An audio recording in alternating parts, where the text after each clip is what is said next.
Shalom sahabat yang baik hati, salam sehat selalu bagi kita semuanya. Marilah kita bersatu di dalam doa. Kasih karunia dan damai sejahtera dari Allah Bapa dan dari anaknya Tuhan Yesus Kristus kiranya menyertai kamu sekalian. Amin. Firman Tuhan bagi kita pada hari ini dari 1 Yohanes 4 ayat 14. Dan kami telah melihat dan bersaksi bahwa Bapa telah mengutus anaknya menjadi juru selamat dunia. Huida jalahu hatidakon hami, naung disuruh amaido anaki, bahen sipalua portibion. Bapa mengutus anaknya menjadi juru selamat dunia. 1 Yohanes pasal 4 ini berbicara tentang kasih, dan semua yang dikerjakan Allah adalah karena kasih-Nya, sebab Dia adalah kasih. Firman Tuhan yang membicarakan perihal natur kasih.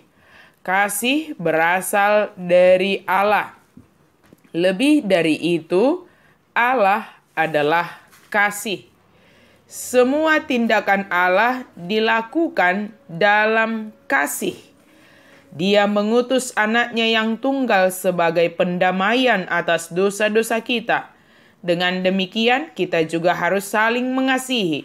Kehadiran Yesus di dunia telah membuat manusia dapat melihat dan mengenal Allah yang penuh kasih.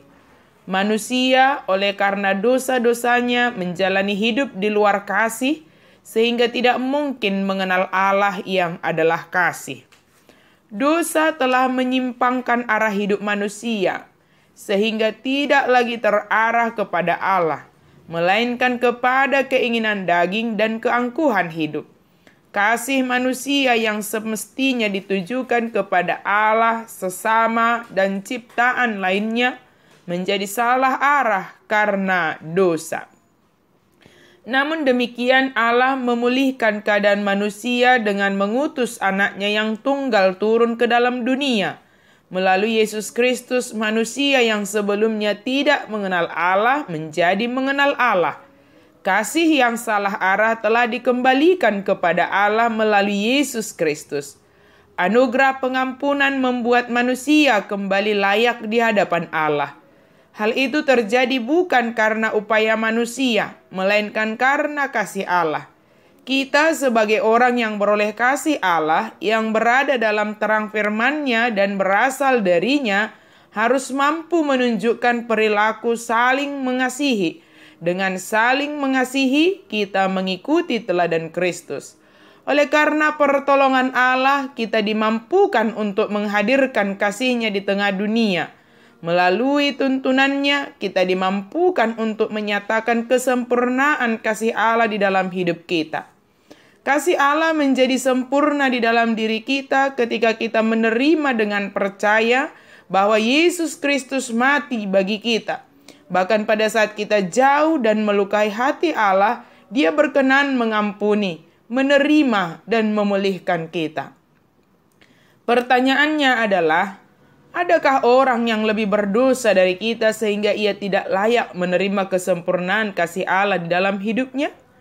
Allah karena kasih-Nya hadir ke dunia menjadi juru selamat dunia, menyelamatkan dunia dari perbudakan dosa, menganugerahkan pengampunan dosa, dan kehidupan kekal. Semua tersedia bagi orang yang percaya kepadanya.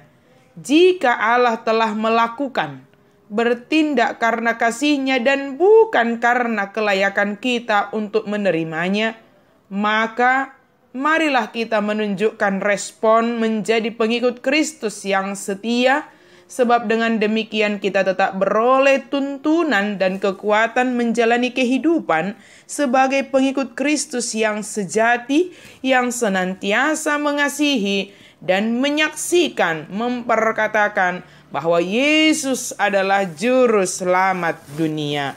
Amin. Mari kita berdoa. Terima kasih Tuhan untuk firman-Mu. Terima kasih Tuhan untuk kasih-Mu.